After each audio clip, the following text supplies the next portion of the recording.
tarde, pessoal. Boa tarde. O título que a gente escolheu, hoje a aula vai ser de duplinha, né? Eu vou dar aula junto com a minha irmã hoje. E o título da aula foi proposital, né? Essas palavras. O caminho sinodal do sínodo da sinodalidade. Parece até trava-língua, né? A roupa do rei de Roma. E o rato foi a roupa do rei de Roma. Por que eu escolhi esse título aqui, né? O caminho sinodal do sínodo da sinodalidade.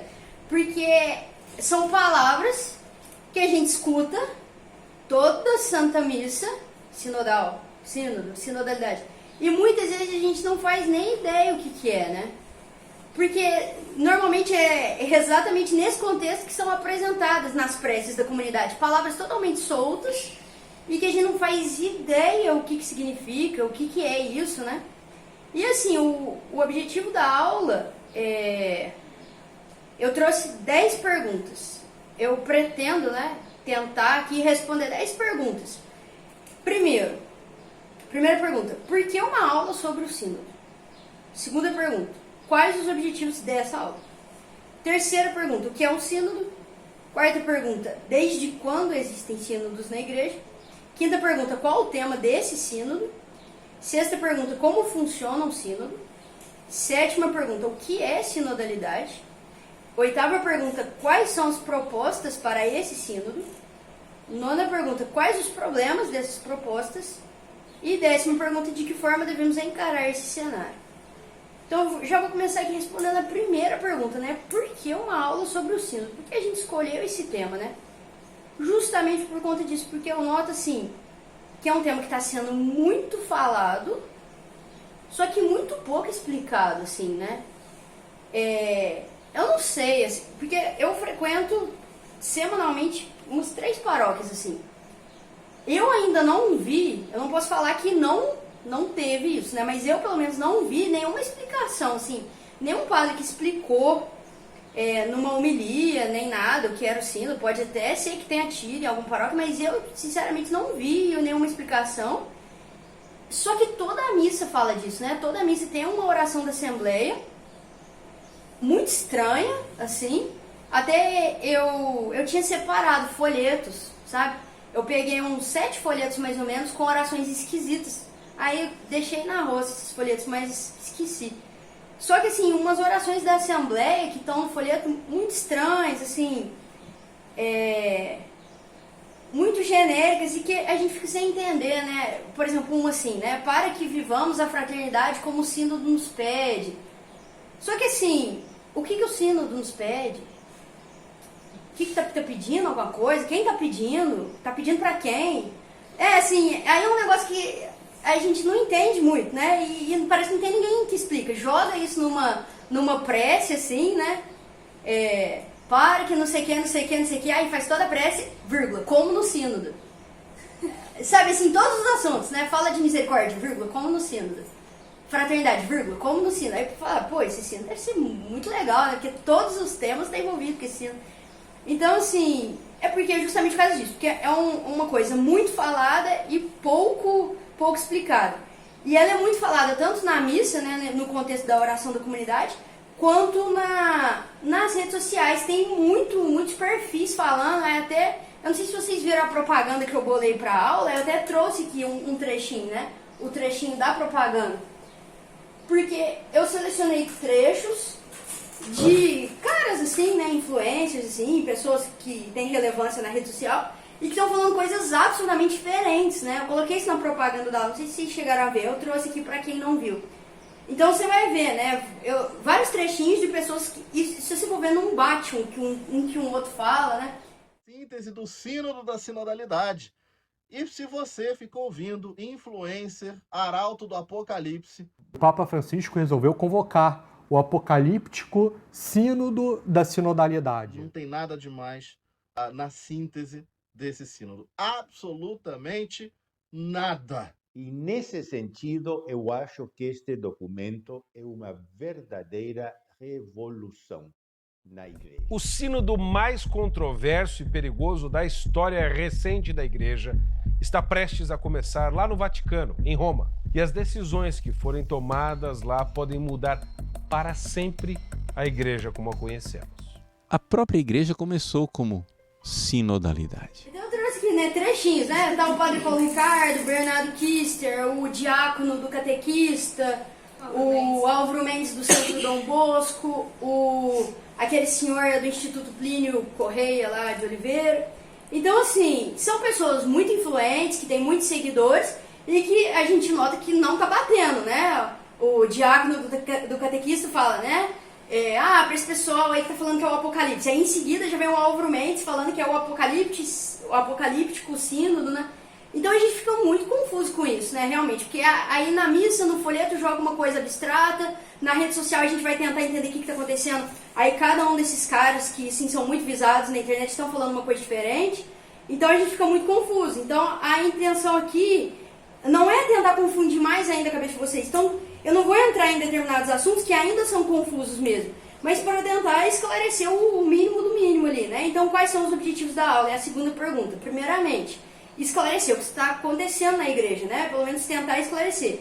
Muitas pessoas estão absolutamente sem entender nada. Mas não é um esclarecer por esclarecer, né? Não é só... A aula aqui não é um noticiário, né? Aconteceu mês passado, sim, não é só um noticiário. E é por isso também que tem um segundo objetivo. Então o primeiro é tentar esclarecer o que está acontecendo.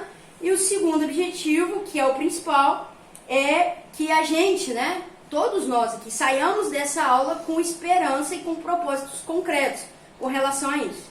E aí já vou então para a terceira pergunta. O que é um sínodo? Primeiro, né? Sínodo é uma palavra que significa caminhar juntos. É uma reunião de bispos que é convocada pelo Santo Padre. Ou existe o sínodo também diocesano, que é o bispo convoca para todos os padres ali daquela diocese. É diferente de concílio, né? Porque concílio é uma coisa deliberativa e o sínodo é consultivo, né? Não é deliberativo. E aí o que acontece? Se reúnem ali, tem uma etapa que eu vou falar daqui a pouco, e depois que esse sínodo acontece, sai um documento oficial. No caso do sínodo diocesano, o bispo ele faz um documento real, um documento oficial no final.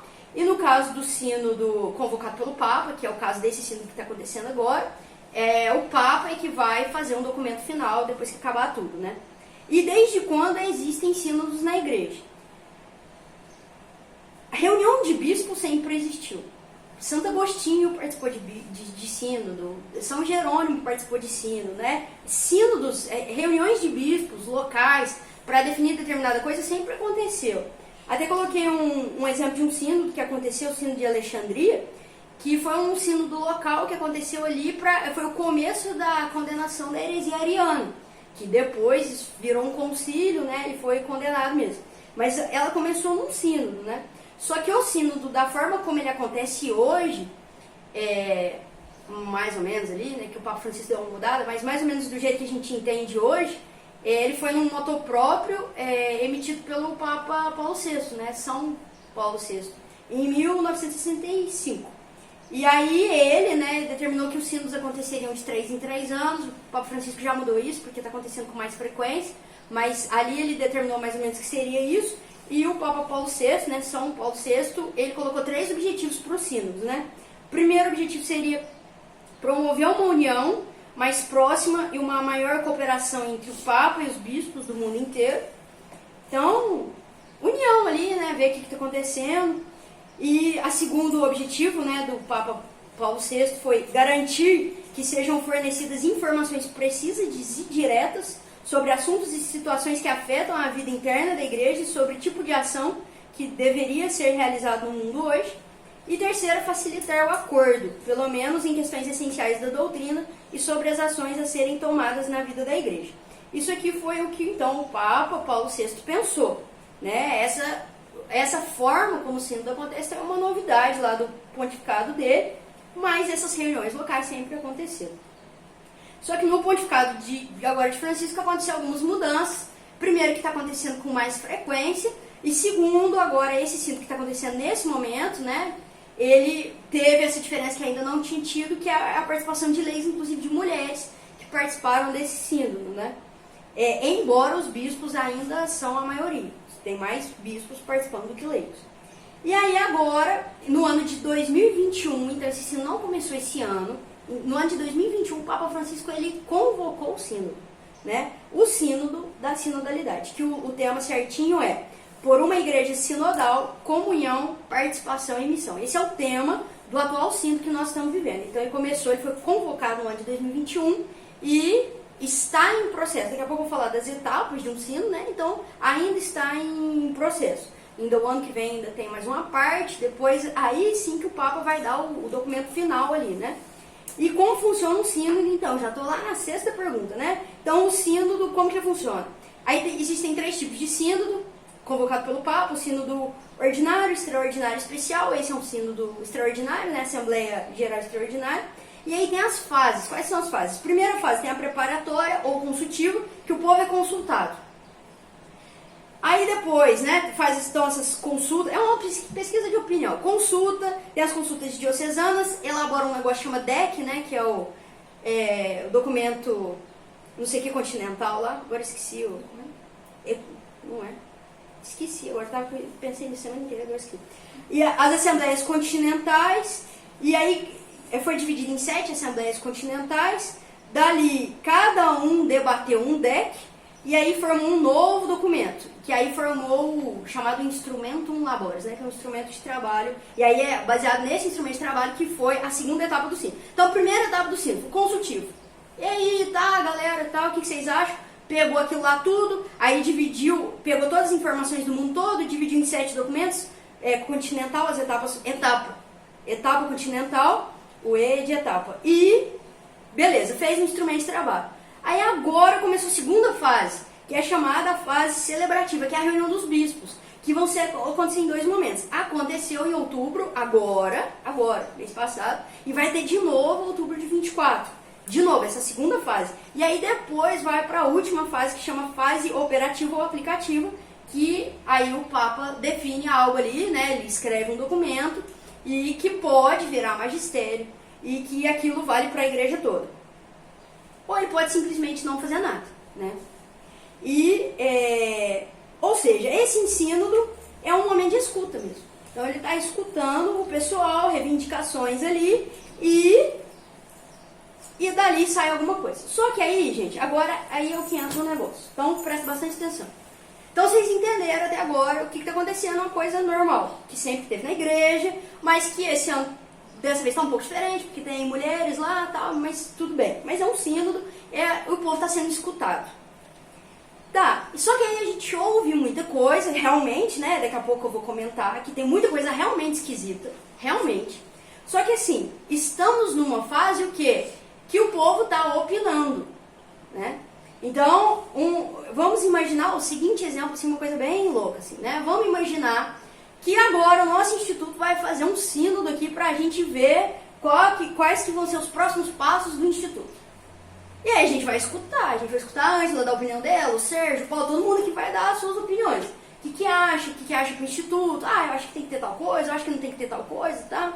E aí o Lucas, né, o Lucas é o presidente do instituto, ele vai dar a resposta final em 2025, que vai sair um documento final escrito pelo Lucas falando como que vai ser o instituto, mas durante todo esse tempo vai debater, ouvir ali o pessoal, tá? Gente, disso aqui pode sair muita barbaridade, pode ser que a Érica aqui, a cara da Érica fazer isso, né, ela vira e fala assim, gente, olha, estive pensando, eu acho que na nossa lojinha do instituto ali, né, tá vendendo livro, tá vendendo terço, mas eu acho que a gente deveria abrir a mente, né, ser mais a mente aberta, eu acho que a gente deveria vender maconha ali, né, e aí ela propõe isso, propôs, beleza, só que o Lucas só vai decidir esse negócio em 2025, que vai ser um documento final do Lucas falando o que vai ter e o que não vai. É provável que na nossa lojinha do instituto vá vender maconha? Muito provável que não. Mas ela deu a opinião dela lá e ela pediu isso, e ela fez um requerimento que ela quer isso. Beleza. Só que um problema é o seguinte, o problema é que a forma como certas pessoas espalham isso, né? E a gente teve, né, eu já ministrei uma aula sobre a teologia da libertação. Quem não estava nessa aula, eu acho importante depois tentar assistir lá no YouTube, porque a gente vê que esse pessoal, eles distorcem muitas coisas. Então, assim, às vezes, né, aí você pega um pedido da Érica E aí você transforma isso quase numa coisa oficial. A forma como você trata esse pedido pode dar a impressão pro povo que já vai vender, já é uma coisa certa, que vai vender. E a manchete sairia assim: Instituto Cultural Santa Zé de São Luís Martã venderá maconha A partir de 2025. Vírgula, diz especialista. Diz especialista. Exatamente. Então, assim, o negócio ele chega a tal ponto que eles conseguem distorcer. Só que o problema é, a gente está falando aqui de um instituto com poucas pessoas.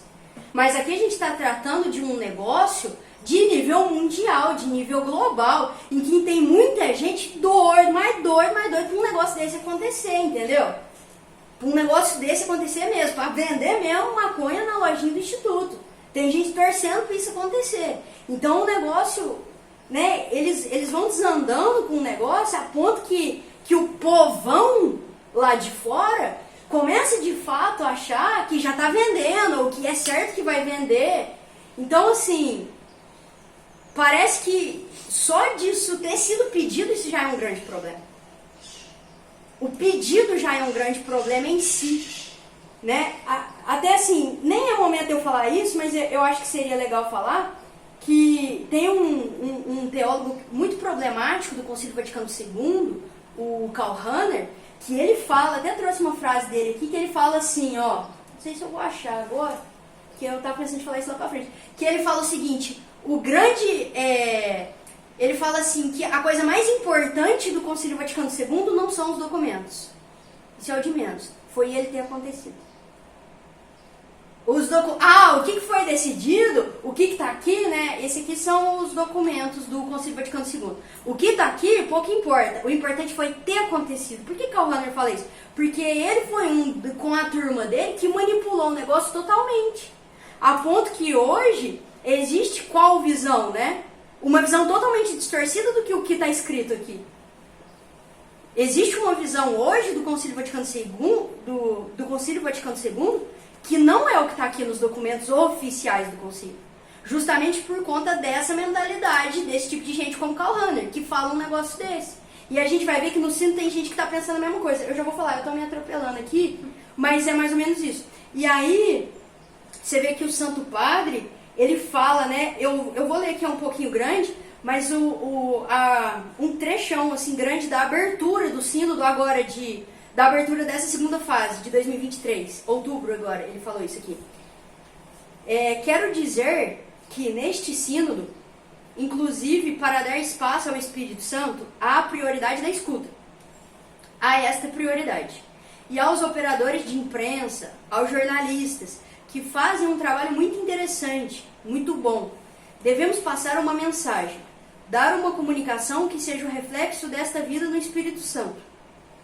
É preciso uma ascese, desculpem se falo assim aos jornalistas, um certo jejum da palavra pública para salvaguardar isso. E aquilo que se publica seja nesse clima. Alguém dirá, já o estão a dizer, que os bispos têm medo e por isso não querem que os jornalistas digam. Não é isso. O trabalho dos jornalistas é muito importante, mas devemos ajudá-los para que digam isto, este caminhar no Espírito. E mais do que a prioridade de falar, existe a prioridade da escuta. E peço por favor aos jornalistas que façam compreender isto às pessoas. Saibam que a prioridade é ouvir. Quando houve o sínodo sobre a família, havia opinião pública formada pela nossa mundanidade de que se tratava de dar comunhão aos divorciados. E nesse clima entramos no sínodo da família. Quando foi o sínodo da Amazônia, havia uma opinião pública fazendo pressão para que se fizessem os viri probati. Entramos com esta pressão. Viri probati é aquela questão de ordenar os homens casados, né? Agora há algumas hipóteses sobre este sínodo. Que farão? Talvez o sacerdócio para as mulheres? Eu não sei o que mais. As coisas que se dizem lá fora. E dizem muitas vezes que os bispos têm medo de comunicar o que sucede. Por isso peço-vos, a vós comunicadores, que desempenheis a vossa função bem, corretamente, para que a igreja e as pessoas de boa vontade, as outras vão dizer o que quiserem, compreendam que também na igreja há a prioridade da escuta. Transmitir isso é muito importante. Então isso aqui é o Papa Francisco falando, vocês prestaram atenção nisso? Ele comenta do problemático sínodo das famílias, né? Que ele falou que na grande mídia saiu que ia ser aprovada a comunhão aos divorciados, e depois ele comenta do sínodo da Amazônia, que havia na opinião pública fazendo pressão da questão da ordenação dos homens casados, e agora nesse sínodo atual, né, da sinodalidade, e aí ele fala, que farão? Talvez o sacerdócio das mulheres, não sei mais que se dizem lá fora. O próprio Papa reconhecendo exatamente isso, né? Que o que se fala lá na mídia, na grande mídia, é muito diferente do que o que de fato está acontecendo, né? Isso aqui, gente, a gente não precisa ir longe, né? 2019, o Sino da Amazônia, o rebuliço que foi aquilo, né? Ah, vai ter isso, vai ter aquilo, vai ter aquilo. O que houve de fato, né, de mudança da doutrina? Naquele documento oficial lá, o Querida Amazônia, né? O que mudou ali? Não mudou nada, né? E é exatamente isso, né? Então, assim, existe essa manipulação, tanto da mídia quanto dos próprios teólogos da libertação, que querem o tempo todo dar essa impressão que vem uma novidade por aí, né? Algo novo vem aí. E fizeram exatamente isso no Concílio Vaticano, né? E aí depois a resposta à 7ª pergunta é o que é sinodalidade. E aí eu chamei um convidado para responder essa pergunta. Pedi para ele gravar um vídeo pra gente, mandei um WhatsApp para ele gravou. Vou trazer aqui, ó. Mas aí é longo, viu, gente? Porque ele gravou. Seu convidado gosta de falar bastante. Meu convidado gosta de falar bastante. Então, mas assim, vale a pena. Então vocês tenham paciência, porque é longo o negócio. Mas prestem bastante atenção. Então, eu acho que é o arremate dessa primeira parte aqui, né? No que é sinodalidade, qual é o tema desse sínodo, o que é sínodo, essa parte introdutória aqui, né? Que eu tô falando, como funciona um sínodo. Acho que esse vídeo aqui, ele amarra tudo, tá? E aí depois a gente entra numa segunda parte. Muito bem, uma alegria estarmos juntos. Nosso programa Arquidiocese em Comunhão começa nesta segunda-feira, dia 30 de maio. Grande alegria estar com você e toda segunda-feira agora vamos juntos. Sou eu, Padre Paulo Ricardo, conduzindo você neste caminho sinodal que a Igreja de Cuiabá quer começar juntamente com o Papa Francisco e sendo liderado pelo nosso arcebispo Dom Mário Antônio da Silva. Vou fazer esse programa no dia de hoje um pouco explicando toda essa realidade de uma forma geral, para a gente entender, para que essa coisa de sinodalidade não seja simplesmente uma espécie de mística desencarnada, uma coisa assim espiritual. Se fala de sínodo, sinodalidade, mas ninguém sabe o que é sinodalidade, né? Então vamos lá, vamos colocar isso tudo dentro de um espaço da teologia, não somente da história da nossa arquidiocese. Vocês sabem que a nossa arquidiocese com Dom Milton Antônio dos Santos, lá em 2004, teve o seu primeiro sínodo arquidiocesano.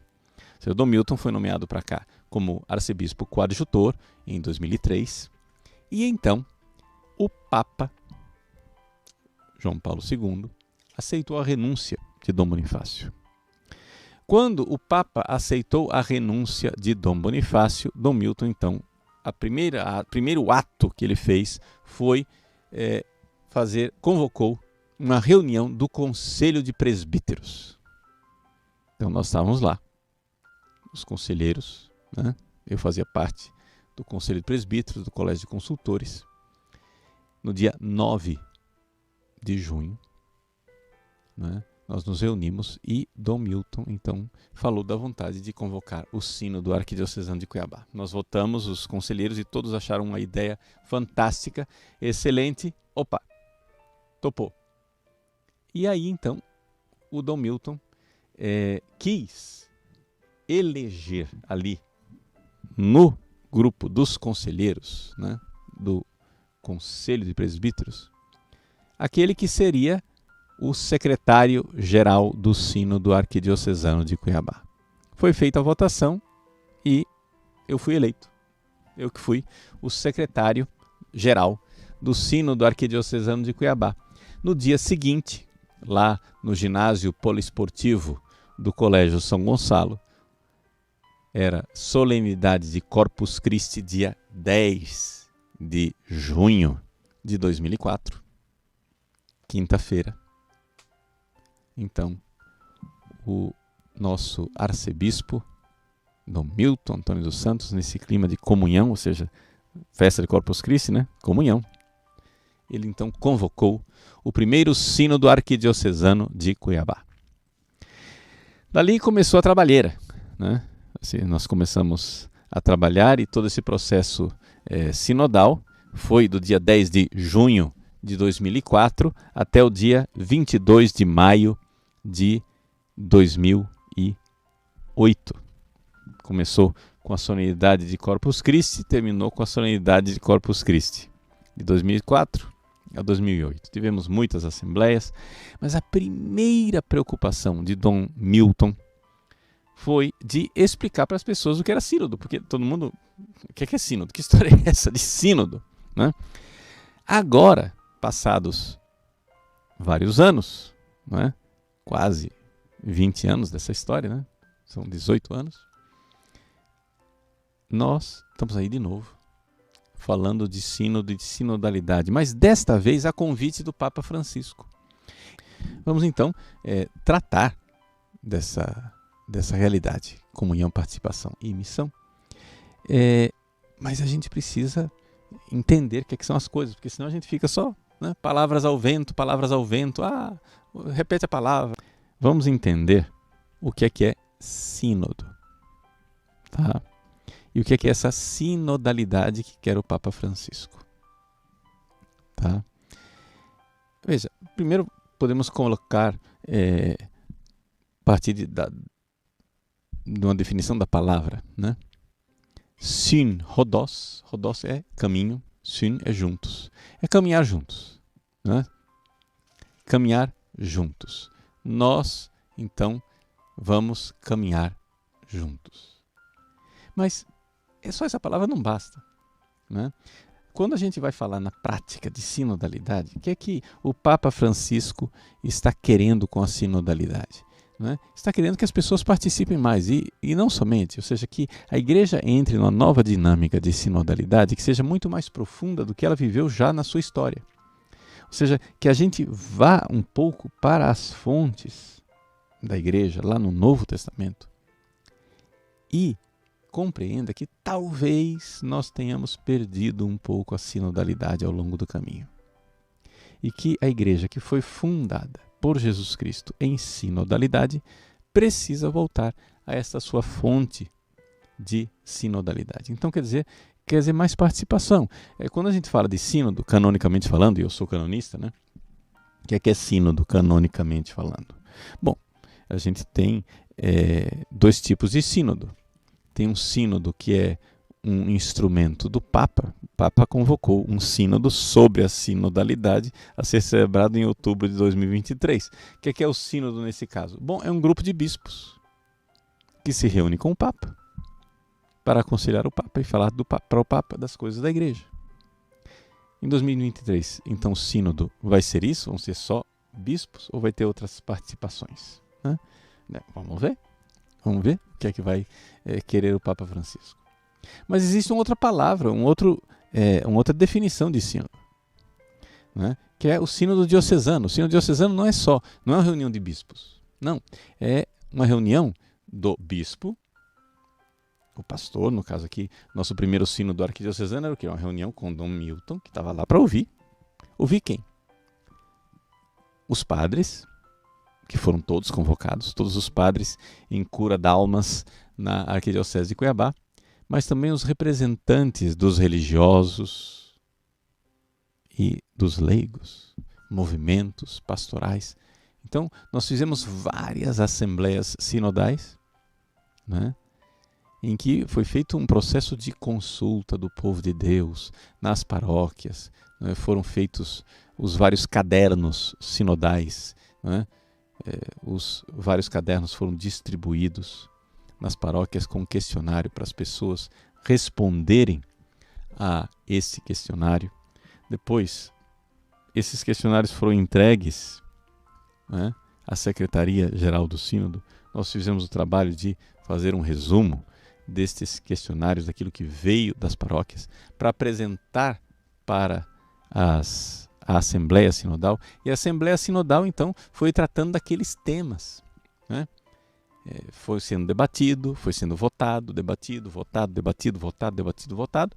Então, a Assembleia Sinodal tinha, no final, uma série de sugestões para o nosso arcebispo Dom Milton, e foi a partir dessas sugestões que então ele fez o livro do Sínodo, que é um livro, o documento do Sínodo Arquidiocesano de Cuiabá, foi assinado por Dom Milton no dia 22 de maio de 2008.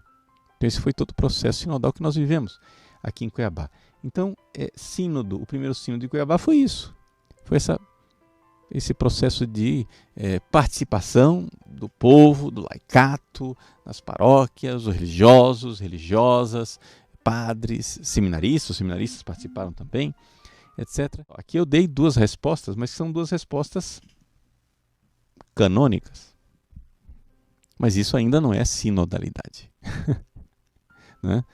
Eu disse para você o que é o sínodo dos bispos, é uma reunião de bispos com o Papa. Parece que o Papa Francisco está querendo ampliar essa ideia, modificar essa ideia. Existe o sínodo diocesano, que é aquilo que foi feito aqui em Cuiabá. Mas o que o Papa quer é sinodalidade. Não é só sínodo. É sinodalidade, que quer dizer o seguinte, quer dizer que nós saiamos dessa ideia de uma minoridade do leigo, em que igreja é o clero, igreja é só o bispo e os padres, né? Eles que decidam, né? Essa visão aí, né? É evidente que não é a visão da igreja como ela foi criada por Jesus Cristo, né? Vocês vejam, por exemplo, a igreja de Jesus Cristo é a igreja em que, por exemplo, o Papa, durante a Idade Média, lá em Avignon, recebia cartas de uma leiga analfabeta chamada Catarina de Sena. Santa Catarina de Sena, leiga analfabeta, escrevia para o Papa e dizia: seja homem, volte para Roma. Né? Ou seja, os leigos. Né? Hoje em dia, nós estamos no século XXI, se fala tanto em empoderamento, né? O empoderamento do laicato. Né? Mas quer dizer isso? Sair dessa posição passiva. Os leigos precisam estar numa posição mais ativa. Mas o que é que distingue então a sinodalidade do democratismo? Porque se é assim, então tá bom, todo mundo vai falar, então vamos falar democracia, né? Então todo mundo fala, todo mundo vota, todo mundo decide, é isso? Não, isso não é sinodalidade. Por quê? Porque não é simplesmente essa coisa de uma participação democrática dentro da igreja. Não, porque a estrutura da igreja ela não é democrática. A estrutura da igreja também não é, digamos assim, ditatorial. Não é nada, é uma coisa diferente. A estrutura da igreja é uma estrutura de um organismo vivo. Então, sinodalidade, para a gente entender um pouco sinodalidade, é como se a gente tivesse aqui uma comparação mais clara com o corpo. Nós temos uma cabeça, que é o Cristo. Sinodalidade é esse processo no qual o corpo inteiro, junto com a cabeça, né, o corpo não está indo contra si mesmo. Não está se devorando. Nós não podemos agora entrar nessa dinâmica da igreja, entrar numa luta de classes interna, né, em que agora de repente então é leigos contra bispos, bispos contra os padres contra o Papa, etc e tal. Não é isso. Mas é uma realidade de sinodalidade, de caminhar juntos, organicamente, como um organismo, como o corpo vivo de Cristo. E como é que isso se dá? Bom, a primeira coisa que a gente precisa se dar conta, né, é que a própria igreja começou como sinodalidade. Por quê? Porque a igreja era interpretada como aqueles que andavam com Jesus. Vejam, isso aqui é uma coisa importante. Né? Aqui, quem é aqueles que andavam com ele? Várias vezes no Novo Testamento, no Evangelho, né, se fala aqueles que estavam com Jesus, sinaltou, com ele. Com ele. Isso é o sínodo, em primeiro lugar. Sinodalidade, a primeira coisa, é andar com Jesus. Quando Jesus vai nas margens do lago da Galileia, encontra Pedro, André, Tiago, João e diz, vem comigo. É este vinde, né? Para a gente entender um pouco essa coisa de comunhão, participação e missão, nós temos que enxergar essa realidade do vinde e do ide. Vinde, estar com Jesus. Você pega lá o Evangelho de São Marcos. Como é que foi a escolha dos apóstolos? Ele constituiu os 12 e chamou aqueles que quis. Veja só, agora vem a característica importante. Para estarem com ele e para enviá-los em missão. Sim, com Jesus. É com Jesus que então a gente anda. E aqui que está a coisa do sínodo. Porque senão a igreja seria simplesmente uma experiência democrática. Bom, a gente se reúne, debate, vota, pronto, acabou. Mas não é isso. O que vale dentro da igreja é se nós estamos caminhando com Jesus. Nós estamos indo juntos, mas nos esforçando para estar com Ele. Então essa coisa do vinde. Quem tem sinodalidade na igreja é quem está caminhando com Ele. Os que estavam com Ele. Sinaltou. No Novo Testamento tem isso. Sinaltou. Com Ele, com Jesus. Quem está com Ele está no caminho, porque Ele é o caminho. Jesus disse, eu sou o caminho. Então, se é sínodo, se é um caminho juntos, quem é esse caminho? Esse caminho não é o caminho que eu invento, que você inventa. É o caminho que é Jesus. Então, aí tem sinodalidade. Aí você já vê como fica completamente diferente de ser uma simples democracia. Porque tem esse vinde. Então, vejam o que quer dizer participação. Quer dizer isso. Nós queremos caminhar com Jesus. Primeira parte, comunhão. Mas se não tiver diálogo, se não tiver correção fraterna, se não tiver esse saudável debate, não vai ter sinodalidade. Por quê?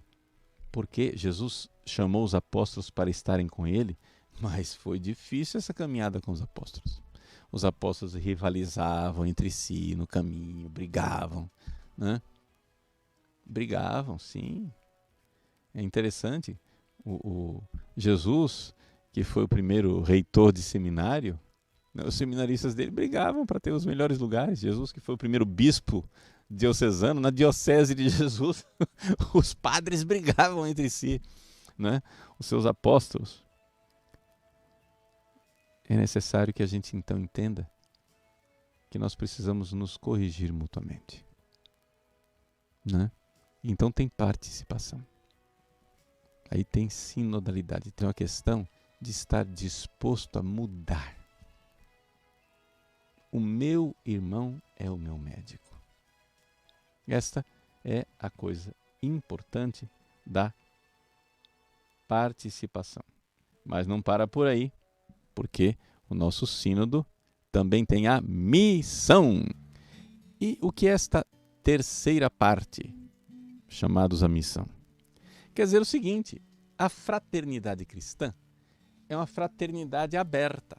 Porque se a fraternidade nossa está baseada na comunhão com Cristo, que é o caminho, se a nossa fraternidade está baseada no fato de que nós estamos com Ele, sinaltou, sínodo, em comunhão com Ele, então essa nossa fraternidade, ela está aberta. Então eu vou lá em missão para converter os corações. Então veja só, é interessante, eu entro na fraternidade, a fraternidade vai me corrigindo, né? Participação, quer dizer isso, ó, a gente vai, né, aparando as arestas no convívio, um com o outro. nessa sinodalidade. Mas aí, enquanto a gente vai se purificando, a gente vai também convidando outros. Missionaridade. Então, essa é a lógica, né, dessa realidade da comunhão, da participação e da missão. Mas é importante que isso seja real. Não faz de conta. Tá? Porque é muito fácil a gente passar a perna na sinodalidade e, por exemplo, na hora de participação, só deixar participar o pessoal que está de acordo, né? Os alinhados. Você está alinhado comigo, então você participa. O outro não está alinhado, vamos excluir. Ah, manda esse daí pode ficar nas periferias existenciais por aí, né? Por quê? Porque não está de acordo, não está alinhado. Então não é sinodalidade. Aí a igreja vira uma fábrica de linguiça, né? Fábrica de linguiça, todas são iguaizinhas, uma igual a outra. Pum, pum, pum, pum, pum, pum, pum. A igreja não é uma fábrica de linguiças. A igreja é um organismo. A igreja é um corpo. Diversidade. A mão não é o pé não é a orelha não é o nariz. Todo mundo nesta harmonia, desde que esteja em sintonia com a cabeça que é Cristo. Então, sínodos, o lugar da comunhão é o Cristo. Então, muitas vezes, pode acontecer que, embora o Papa, os bispos sejam o magistério da igreja, e ninguém está negando isso, hein? Pelo amor de Deus. Embora o Papa e os bispos sejam a hierarquia da igreja, às vezes é necessário que um leigo como Catarina de Sena, em processo de sinodalidade, escreva uma carta desaforada para o Papa, dizendo: seja homem. Você não está sendo seguidor de Jesus Cristo desse jeito, Santo Padre. Veja, Santa Catarina de Sena chamava o Papa de o doce Cristo na terra. Ela tinha fé. Santa Catarina de Sena acreditava de verdade. Quem é o Santo Padre, o Papa? E, no entanto, ela teve a coragem e a ousadia de chamar o Papa para o seu lugar. Esse é o caminho da sinodalidade, onde de fato a gente é corrigido mutuamente por esse diálogo, onde na fraternidade e na confiança uns com os outros, nós nos chamamos para a mudança interior. Muito bem. Então esse é o projeto de igreja do próprio Jesus. Jesus, né, quer essa realidade. Mas, infelizmente, muitas vezes as coisas são usadas de uma forma não eclesial, né? Por exemplo, existem muitas críticas que a gente tem ouvido críticas. O próprio Papa Francisco tem criticado o famoso caminho sinodal alemão.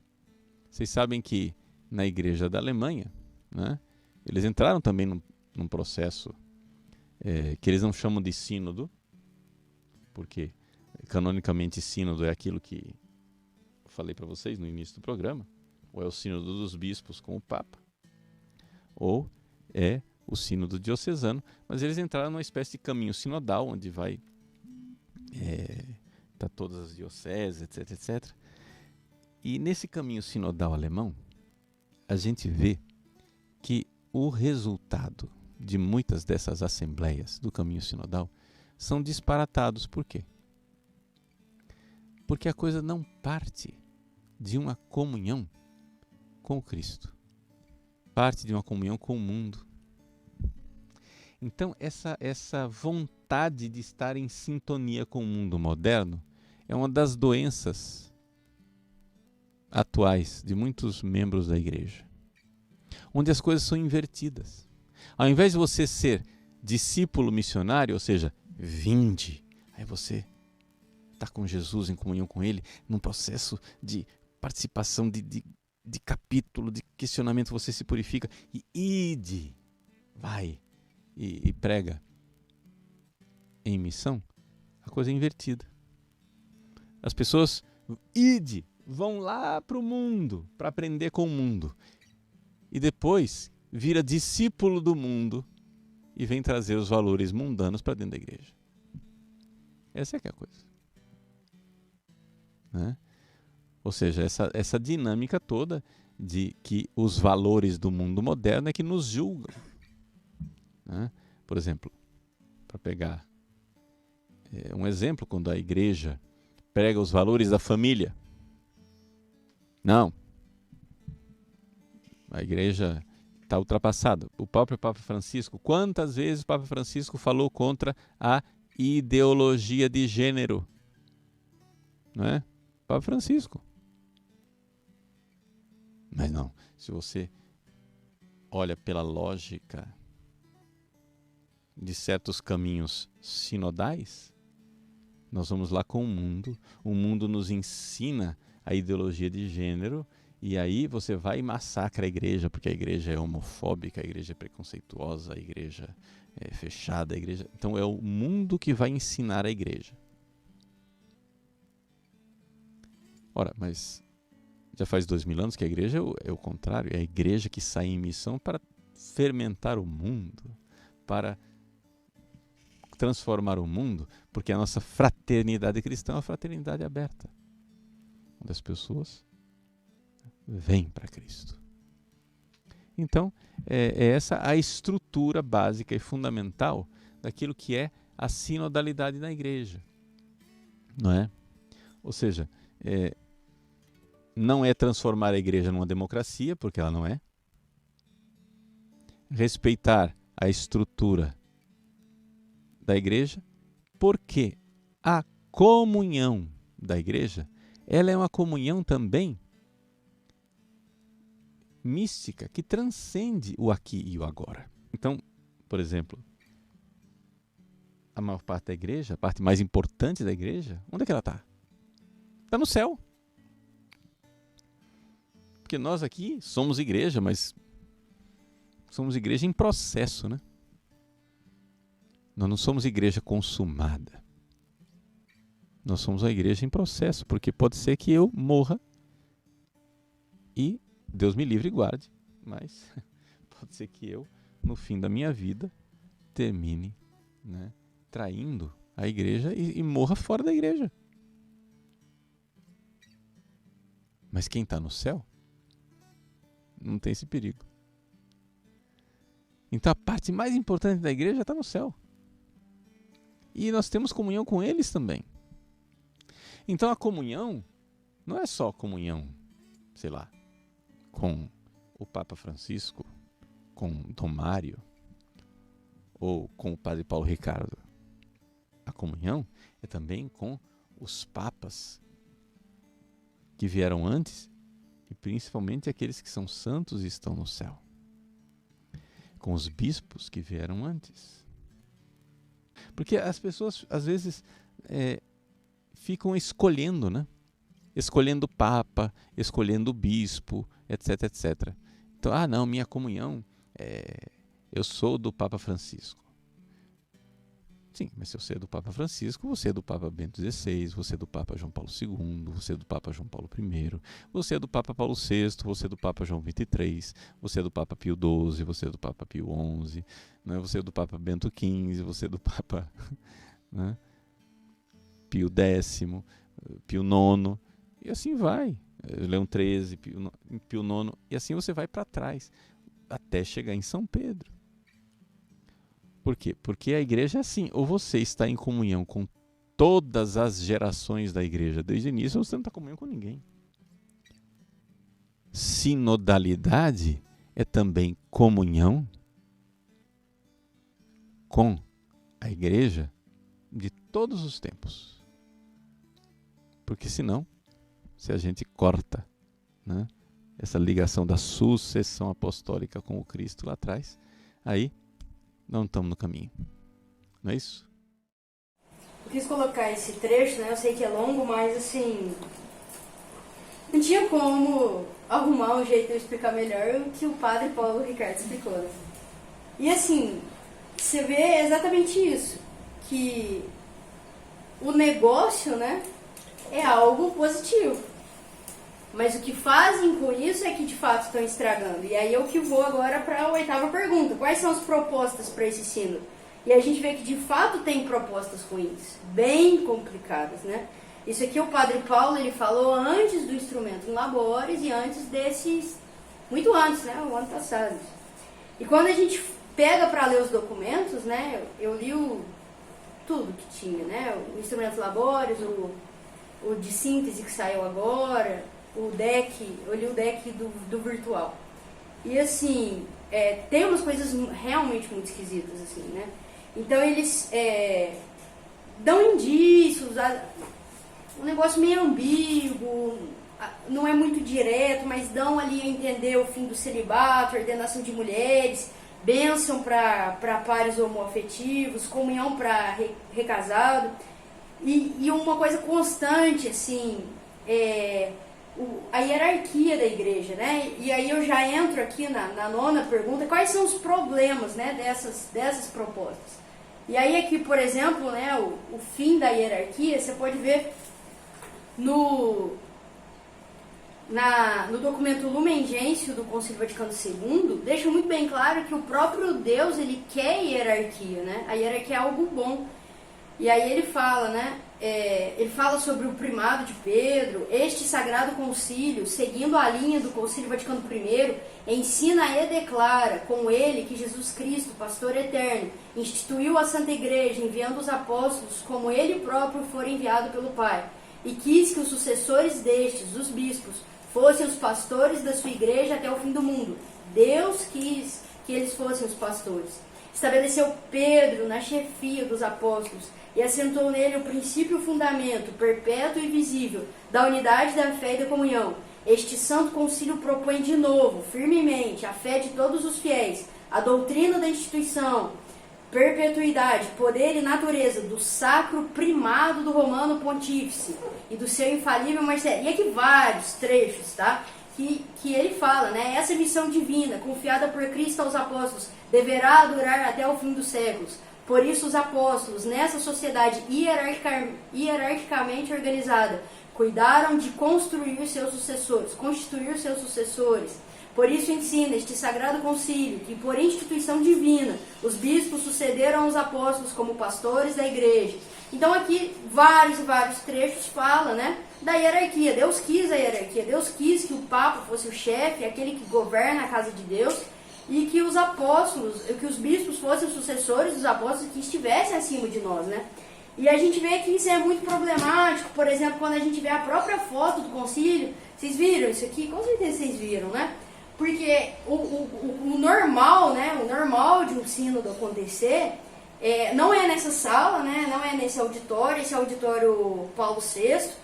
É um lugar, né? O Papa fica no meio, em volta dele ficam os cardeais, em volta ficam os bispos, os prelados. Então e o Papa no meio. E aqui, esse sínodo agora está acontecendo nessa sala, Paulo VI, com um monte de mesa redonda, em que o Papa, ele senta cada hora numa mesa.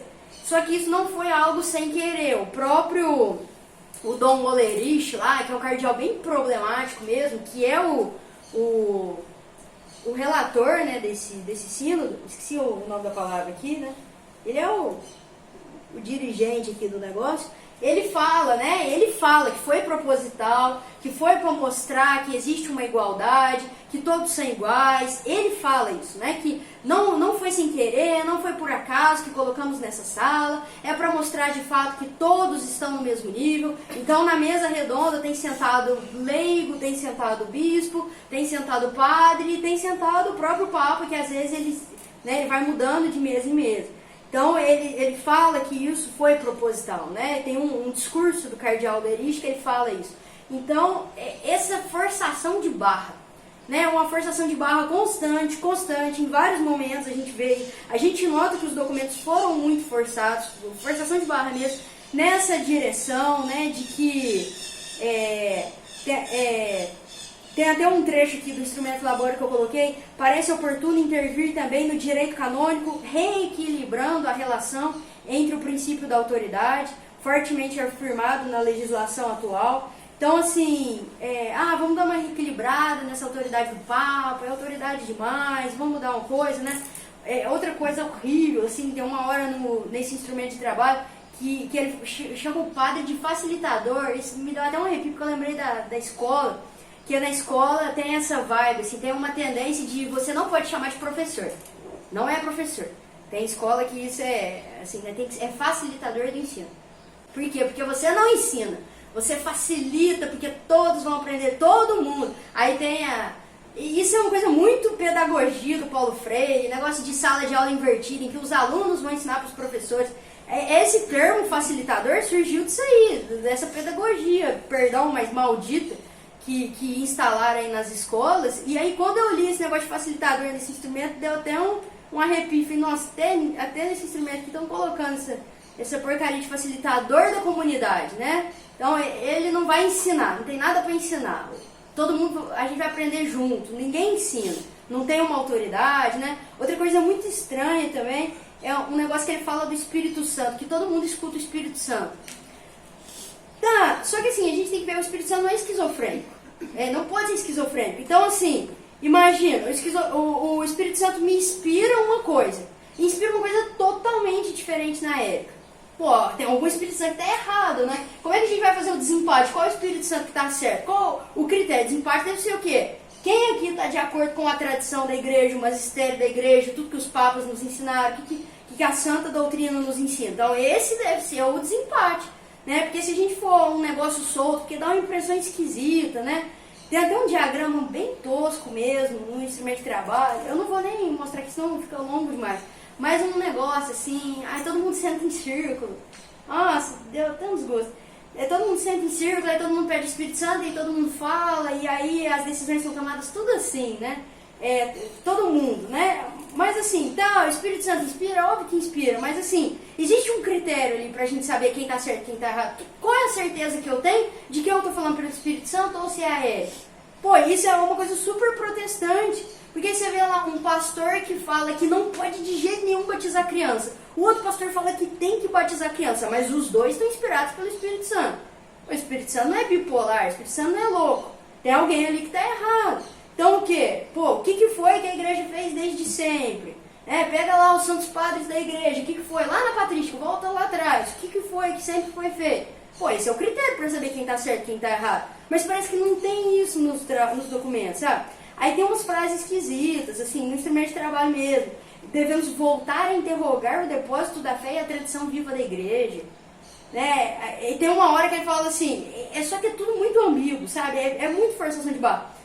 Tem umas coisas que precisam mudar. Aí ele cita exemplos de coisas que precisam mudar, várias coisas. Aí uma das coisas que ele fala que precisa mudar, que precisa de rever, é a questão de comunhão para quem é de segunda união. Aí eles viram e falam assim, e como que a gente vai mudar? Aí tem as opções.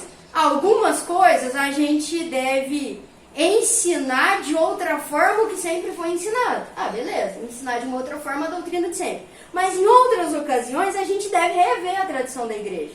Só que não explica em qual situação que deve fazer tal coisa. É tudo muito ambíguo, é bem esquisito mesmo, sabe? E aí depois, aí no RS, o que é RS aqui? Ah, relatório de síntese. Eu pus uma sigla que eu nem lembro o que eu coloquei. Relatório de síntese. Tem uma frase lá, tornar a linguagem litúrgica mais acessível aos fiéis e mais encarnada na diversidade das culturas. E a que ponto isso, né? Na homilia isso, ou na própria liturgia, no rito. Aí depois tem um outro negócio muito esquisito, que eu até agora não entendi também, eu não consegui de verdade entender. Ele fala de ter um martirológico ecumênico, né? Que é aquele livro dos mártires, ecumênico. Como assim? Eu também não entendi direito o que quer dizer, porque ele não explica. Será que eles estão pedindo para canonizar? Martin Luther King. Assim, canonizar, por exemplo, um testemunho. Eu fiquei pensando, o que será que quer dizer? Um testemunho de Jeová. Gandhi. Martin. O testemunho de Jeová, na fé deles lá, não pode fazer transfusão de sangue, né? E aí um testemunho de Jeová que não faz transfusão de sangue em nome da fé dele e morre. Aí ele é mártir, vai ser canonizado, como é que é? Ficou muito estranho, muitas coisas assim, realmente esquisitas, que não explicam, deixa muita coisa vaga. Eu achei isso um problema, né? Abre muitas portas que fica meio no ar, assim. É evidente, gente, que nada disso vai passar, né? A gente tá vendo aí, o Papa Francisco escreveu uma carta lá para os bispos da Alemanha, ele já deu uma sinalizada que isso aí tá fora, muito fora de base. A gente sabe que isso não vai passar. Isso não é meu medo. Acredito que esse pessoal que está comentando sobre isso também não tem medo disso. A gente sabe que esse aqui não vai passar. Mas o problema não é nem passar ou não. E aí é o que eu entro naquilo que eu tinha falado. O simples levantar dessas questões é muito problemático num documento da igreja ali, porque aí cria essa falsa ideia de ruptura.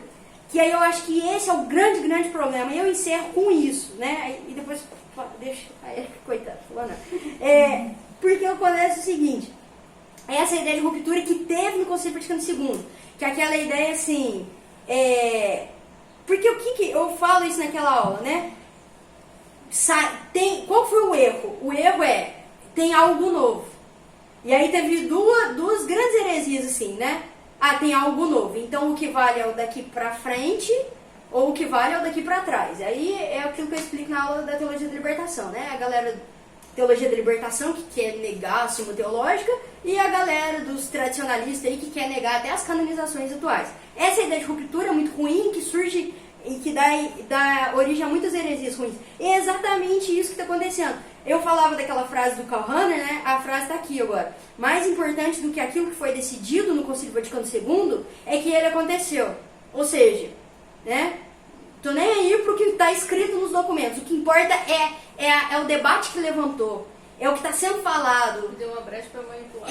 Abre a brecha para a mentalidade do pessoal começa a distorcer. O espírito, né? O espírito, exato. Eu escrevi isso aqui.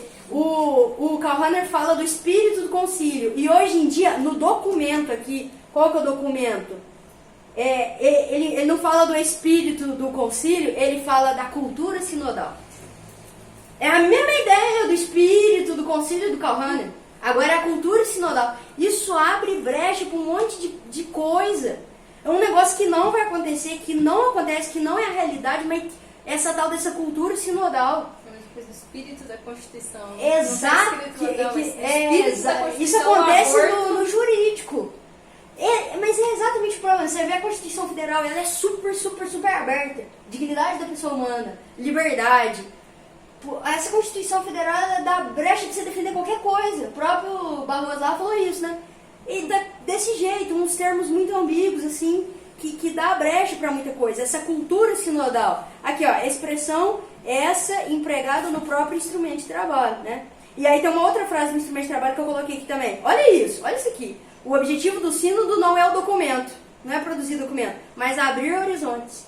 Isso aqui mata. E isso aqui encerra o que eles mesmos querem fazer. Tipo assim, a gente não tá nem aí pro documento. A gente tá nem aí pro que o Papa vai falar. O importante foi que abriu horizontes, né? Por exemplo, no Sínodo da Amazônia o Papa não aprovou nada daquilo. No caminho sinodal alemão o Papa não aprovou nada. Mas só de levantar o assunto, esse é o grande problema, né? Traz o computador, por favor. E aí a gente entra então na 10ª pergunta, que seria, Thaís? A 10ª pergunta? Isso. Pode de que forma devemos encarar esse cenário? Bom, de que forma devemos encarar esse cenário? E aí, onde é que eu fui buscar a resposta para isso? Em quem? Só podia São José Maria, né? Você tem um problema, você vai buscar São José Maria, já falou sobre aquilo, impressionante. E por quê, né? Esses tempos atrás, eu estava lendo a biografia dele pelo livro da minha Biblioteca Católica, e tem um capítulo lá que chama Tempos Conciliares, que foi, São José Maria viveu esse tempo, né? Ele estava vivo quando o Papa Pio XII morreu, quando entrou São João XXIII, quando São João XXIII convocou o sínodo, e os concílios, e enquanto o concílio aconteceu. Inclusive, o Dom Álvaro del Portillo lá, que foi o sucessor de São José Maria depois, ele participou da discussão dos documentos do concílio, né? Ele ajudou na discussão, tanto é que os documentos eles trazem muito essa ideia que o próprio São José Maria já estava falando há muito tempo, antes mesmo do sínodo, né? Dessa participação dos leigos, da santificação do leigo, e o concílio trouxe bastante isso. E ele viveu tudo isso, né? Ele viveu essa história e viveu também com muita dor os problemas que isso trouxe, né? Porque essa interpretação errada que fizeram já começou lá atrás. Então ele viu os padres falando muitas besteiras, ele viu o povo ficando confuso, ele viu a fé do povo sendo abatida ali. E aí ele resolveu, né, qual foi a atitude dele? Em primeiro lugar, ele rezou muito, né? Então ele começou e ele pedia para os fiéis ali, né, para as pessoas da obra, para as pessoas com quem ele conversava, para rezar muito sobre isso. Então essa é a primeira lição que a gente tira de São José Maria, né? Primeira coisa, a gente precisa rezar muito por esse sínodo. Não pelas próprias coisas que vão acontecer, que muito provavelmente não vão acontecer, mas por essas discussões que podem vir depois, né? Pela fé do povo que já está abalada e que pode ser mais ainda a partir disso.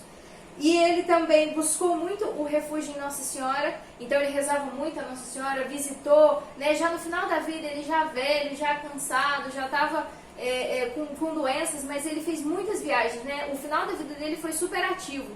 Ele viajou para diversos santuários e consagrou a obra Nossa Senhora, consagrou a igreja Nossa Senhora e também, né, pedia para que o povo rezasse muito a Nossa Senhora. Então essa segunda lição que a gente tira de São José Maria, pedia a intercessão de Nossa Senhora pela Santa Igreja.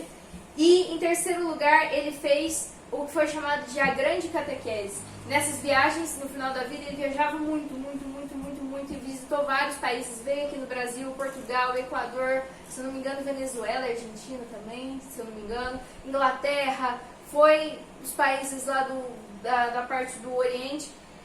Então, assim, e ele fazia o quê? Explicava a doutrina de sempre. Então, essa é a quarta e a quinta lição que a gente tira de São José Maria, né? A gente estudar cada dia mais a nossa doutrina, a doutrina de sempre. Pegar lá, sentar e ler o Catecismo da Igreja Católica, ler os documentos e a gente conhecer de fato a nossa doutrina, mesmo porque a gente vai ser questionado sobre isso. É aquilo que São Pedro fala, né? Que a gente tem que estar pronto para responder à razão da nossa esperança. A gente saber responder sobre essas coisas que vão ser... Olha só, gente, palhaçada, né? Tipo assim, já cansou, já falou, não, aqui não vai ter bênção para casal homoafetivo, aqui não vai ter comunhão para casal de segunda união, aqui não vai ter isso, não vai ter aquilo. O pessoal tá insistindo. Poxa, caramba, é um negócio assim que pronto, já tá resolvido, não tem discussão, né? Ah, mas isso tá muito moderno, né? Muito atual, isso não vai dar... Dane-se, entendeu? A gente tem que estar firme na nossa doutrina de sempre, então a gente tem que conhecer bem ela, né? Pra gente mesmo, em primeiro lugar, não titubear. Em segundo lugar, é porque a gente começa a ver tudo isso, começa a ouvir muito, né? Às vezes a gente mesmo começa a titubear. E em segundo lugar, pra gente conseguir falar pras pessoas, né? E a gente ter esse espírito missionário, né? A própria missão que fala o sínodo, essa visão apostólica mesmo de alguma forma, né? A gente já faz isso de alguma forma no Instituto, mas assim... E rezando em cima disso, de que forma a gente pode fazer apostolado com as pessoas, né? Não só o apostolado com a nossa própria vida, mas quando a gente tiver uma oportunidade de fazer um apostolado, de explicar a doutrina correta ali, fazer, né? A gente tem visto isso em membros nossos, assim, né? Que tem explicado a doutrina, que tem aprendido aqui, tem explicado para amigos, né? Às vezes algum amigo, um colega de escola, alguma coisa assim, né? Ou do trabalho. Então, assim, a gente tem esse sentido missionário. Então, essas 5 coisas. Em primeiro lugar, a gente rezar muito por essa situação. Em segundo lugar, a gente confiar muito em Nossa Senhora, né? Nós estamos também fazendo esse trabalho de consagração a Nossa Senhora. E em terceiro lugar, a gente estudar, né? A doutrina, explicando que está pronto, né? Para a gente responder. E também, em último lugar, a gente pensar formas da gente fazer apostolado e passando essa doutrina para as pessoas. E eu só queria trazer aqui rapidinho alguns trechos. Eu descobri isso daqui. São José Maria tem um livro, né, que chama Amar a Igreja, que são 3 homilias que São José Maria fez nesse período. Foi a homilia Lealdade à Igreja, O Fim Sobrenatural da Igreja e Sacerdote para a Eternidade. E ele fala, né, dos problemas que ele estava vendo ali no pós-Concílio Vaticano II. E tem no site do Opus Dei mesmo essas 3 homilias de forma gratuita. Depois a gente envia o link para vocês. E eu queria trazer alguns trechos aqui, né? Dos capítulos aqui da homilia chama Momentos Difíceis. Aí olha só, porque assim, por mais que, igual a Thaís falou, né? Falou assim, não, o próprio Paulo Ricardo falou, é uma ideia boa, assim, em si, né? Mas a gente sabe que a gente não está num momento fácil, a gente está de fato num momento de confusão, né? Então, São José Maria fala, né? Não é novidade. Desde que Jesus Cristo fundou a Santa Igreja, esta mãe, que é a nossa mãe, sofreu uma perseguição constante. Talvez, em outras épocas, as agressões se organizassem abertamente. Agora, em muitos casos, trata-se de uma perseguição camuflada. Seja como for, hoje como ontem, há quem continue a combater a Igreja. Repetirei mais uma vez que não sou pessimista, nem por temperamento, nem por hábito. Como é possível ser pessimista se Nosso Senhor prometeu que estará conosco até o fim dos séculos? A efusão do Espírito Santo plasmou na reunião dos discípulos no cenário a primeira manifestação pública da Igreja. O nosso Pai Deus, Pai amoroso que cuida de nós como a menina dos olhos, conforme nos diz a Escritura, com uma expressão tão gráfica para podermos perceber, não cessa de santificar pelo Espírito Santo a Igreja fundada pelo seu Filho muito amado. Mas a Igreja vive atualmente dias difíceis. São anos de grande desconcerto para as almas. O clamor da confusão levanta-se por toda parte e renascem com estrondo todos os erros que houve ao longo dos séculos. Fé. Precisamos de fé. Se olharmos com os olhos da fé, descobrimos que a Igreja contém em si mesma e difunde à sua volta a sua própria apologia. Quem a contempla, quem estuda com os olhos de amor à verdade, deve reconhecer que ela, independentemente dos homens que a compõem e das modalidades práticas com que se apresenta, leva em si mesma uma mensagem de luz universal e única, libertadora e necessária e divina. Quando ouvimos vozes de heresia, porque são exatamente isso, nunca me agradam os eufemismos. Quando observamos que se ataca impunemente a santidade do matrimônio e do sacerdócio, olha só, não é novidade isso, a concepção imaculada de Nossa Senhora, Mãe Santa Maria e sua virgindade perpétua, com todos os restantes privilégios e excelências com que Deus a adornou, o milagre perene da presença real de Jesus Cristo na Eucaristia, o primado de Pedro e a própria ressurreição de Nosso Senhor, como não sentir a alma cheia de tristeza? Mas tenham confiança, a Santa Igreja é incorrupta. A Igreja vacilará se o seu fundamento vacilar, mas poderá Cristo vacilar? Enquanto Cristo não vacilar, a Igreja jamais fraquejará até o fim dos tempos. Então, tem um outro trecho aqui que ele fala de São Paulo. Só enquanto eu acho aqui, é muito importante isso, enquanto você está achando, porque esse espírito, essa cultura sinodal, ela vai entrar dentro das nossas paróquias. E ela vai começar a estar presente nas homilias, provavelmente. E as pessoas vão começar, às vezes, a questionar. Ah, mas será que foi isso? Aconteceu isso? Então a gente precisa estar preparado para a gente responder. Porque se a gente não estiver sabendo o que está acontecendo, é perigoso a gente fraquejar junto. Ah, nossa, verdade, está tudo perdido. Né? Então a gente precisa, de fato, como a Erika falou, estudar muito. Né? Estudar o porquê das coisas. Né? É muito importante o saber o porquê das coisas. O porquê que aquilo é errado. O porquê que a igreja não aprova isso. Por quê? Por que o celibato para os sacerdotes? Vocês já procuraram estudar o porquê do celibato para os sacerdotes? Quando isso começou? Sempre foi assim? Então é importante a gente saber o porquê das coisas, né? O porquê não ordenar mulheres? Mas não tem diaconisa, né? Porque tem a história das diaconisas, mas que não foi isso. Mas podem ser que levantem isso pra gente. A gente precisa saber responder isso, né? Por isso a necessidade mesmo de estudar. É que achei, ó. E de fato, a nossa responsabilidade é grande, olha só. Fica, portanto, bem concretizada a tremenda responsabilidade de todos na igreja, e especialmente dos pastores, com este Conselho de São Paulo. Conjuro-te diante de Deus e de Jesus Cristo, que há de julgar os vivos e os mortos pela sua vinda e pelo seu reino. Prega a palavra de Deus, insiste a tempo e fora do tempo, repreende, suplica, admoesta e com toda a paciência e doutrina. Porque virá tempo em que os homens não suportarão a sã doutrina, mas multiplicarão para si mestres conforme os seus desejos, levados pelo prurido de ouvir doutrinas acomodadas às suas paixões, e afastarão os ouvidos da verdade e os aplicarão às fábulas. Eu não saberia dizer quantas vezes se cumpriram essas palavras proféticas do apóstolo, mas só um cego deixaria de ver como atualmente se estão a verificar quase a letra. Rejeita-se a doutrina dos mandamentos da lei de Deus e da igreja, tergiversa-se sobre o conteúdo das bem-aventuranças, dando-lhe um significado político-social, E quem se esforça por ser humilde, manso e limpo de coração é tratado como ignorante ou um atávico defensor das coisas passadas. Não se suporta o jugo da castidade e inventam-se 1000 maneiras de ludibriar os preceitos divinos de Cristo. Há um sintoma que engloba a todos, a tentativa de desviar os fins sobrenaturais da igreja. Por justiça, alguns já não entendem a vida de santidade, mas uma luta política determinada, mais ou menos tingida de marxismo, que é inconciliável com a fé cristã. Por libertação, não admitem a batalha pessoal para fugir do pecado, mas uma tarefa humana que pode ser nobre e justa em si mesma, mas que carece de sentido para o cristão quando implica a desvirtuação da única coisa necessária, a salvação eterna das almas, uma a uma.